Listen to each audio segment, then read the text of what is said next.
Our president said it openly that being here physically in Ukraine changes people's perspective. I mean, we see it all the time. Anybody who arrives in Ukraine these days and sees it for themselves and hears the air raid sirens for themselves and has to actually go to a bomb shelter every time an air raid siren rings out.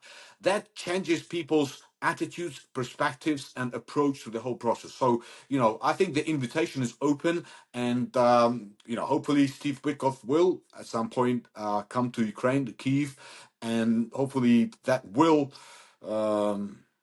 help him, you know, uh, be on the right side of history, put it that way. President Zelensky, though, supports the latest 19-point proposal, and Steve Witkoff is due to go to Moscow next week to meet President Putin. He hasn't been to Ukraine, though, has he? Does it matter? Well, from one perspective, Donald Trump, from the purely procedural point of view, has the discretion to determine, which members of his team communicate with which side of this negotiating process. And while Steve Witkoff has went to Russia a few times already, and he's apparently in touch with the Russian leadership. At the same time, Keith Kellogg, for example, another special envoy on Ukrainian issue, has been to Ukraine many times, and lately we have seen Army Secretary Driscoll here in Kyiv. So I think there is some kind of separation of powers in the Trump team, and everybody's responsible for their own track. Hopefully, bringing it together in the end. But of course, and our president said it openly, that being here physically in Ukraine changes people's perspective. I mean, we see it all the time. Anybody who arrives in Ukraine these days and sees it for themselves and hears the air raid sirens for themselves and has to actually go to a bomb shelter every time an air raid siren rings out. That changes people's attitudes, perspectives, and approach to the whole process. So, I think the invitation is open, and hopefully Steve Witkoff will at some point come to Ukraine, to Kyiv, and hopefully that will help him,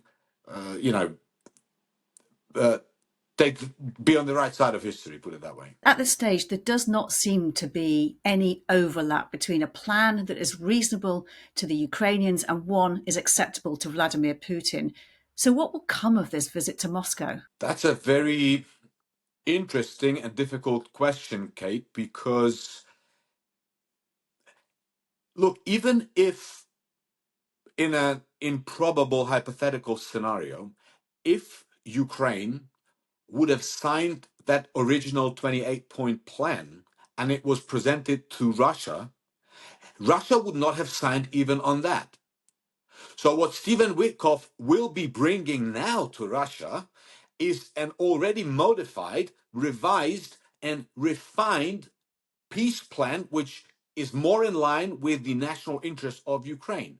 So, of course, and in addition to that, we have already heard yesterday statements from the Russian Ministry of Foreign Affairs who said that, look, we are not going to concede anything. We have our demand. We have, they say, our objectives of the so-called special military operation, and anything short of that will not satisfy us. So it looks like Russians continue to stick to their maximalistic, unrealistic demands, and that means that the whole process is now in question. Mind you, Donald Trump himself has said that he will only join this process after Ukraine and Russia sign on some form of an agreement. Now, the fact that the positions of Ukraine and Russia are so irreconcilable, they're so far apart, puts this whole process, if not in danger, but raises a lot of questions. It does sound, from what people are saying, what Donald Trump's saying, from what's coming out of the Kremlin, that the Kremlin's preparing to reject this latest plan, and that Donald Trump is preparing to perhaps walk away from it. Do you think, though, at this stage, that the Russians can be made to negotiate in good faith, because they're unlikely to stop fighting until it's ultimately more damaging to the Kremlin to continue than to stop? Okay, when Donald Trump was inaugurated, he openly told the world about his strategy for solving this Russian war against Ukraine. And he said that, well, he will speak to Russia and he will speak to Ukraine. If Russians are not flexible, if they don't agree, he will exert pressure on the Russians. If Ukrainians are stubborn and don't want to be flexible enough to achieve some realistic agreement, then he will exert pressure on Ukraine. So this means that the United States of America continues to have the leverage. And the fact that Russians think that it's important for them to speak to Steve Witkoff, and the fact that Russians respond very nervously every time Donald Trump makes a statement that Russia is a paper tiger or that he's considering giving Ukraine Tomahawk missiles, all of this indicates that Russia is very well aware of the leverage that the US has. And from our perspective, this peace agreement, this peace process will work only if Donald Trump goes back to his original formula, which is peace through force. And when Ukraine and the United States of America and the European partners, when we all agree that this, for example, formula, this version of peace agreement is realistic, and that everybody should agree to it. And Ukraine has shown that we will never be an obstacle to peace process. There are certain red lines, but we have already moved the goalpost. We have already been flexible enough.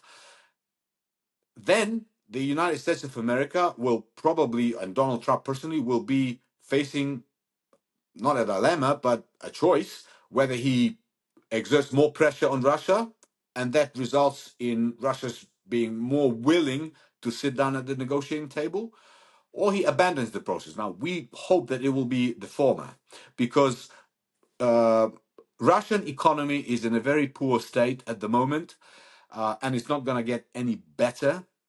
And if the US, together with the European partners, if they pressurize Russia more, and we will continue as well with our deep strikes, which degrade Russian war machinery, Russian oil economy, and Russian ammunition depots and weapons facilities.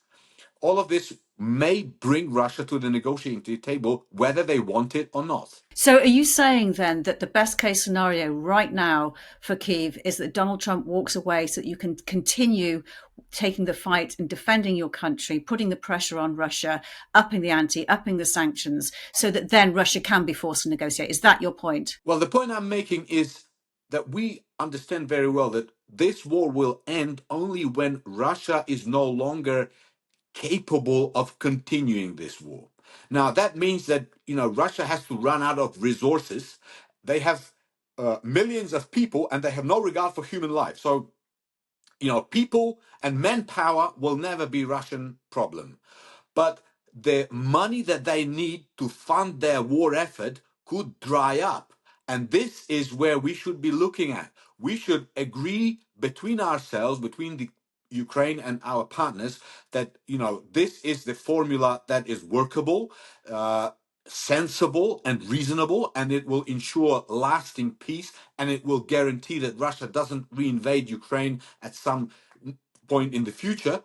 And then we need to force Russia to sit down and sign it. You've been watching Frontline for Times Radio with me, Kate Chabot. If you'd like to be the first to get exclusive content, you can sign up for membership with the link below. You can also listen to Times Radio for the latest news or read it on thetimes.com.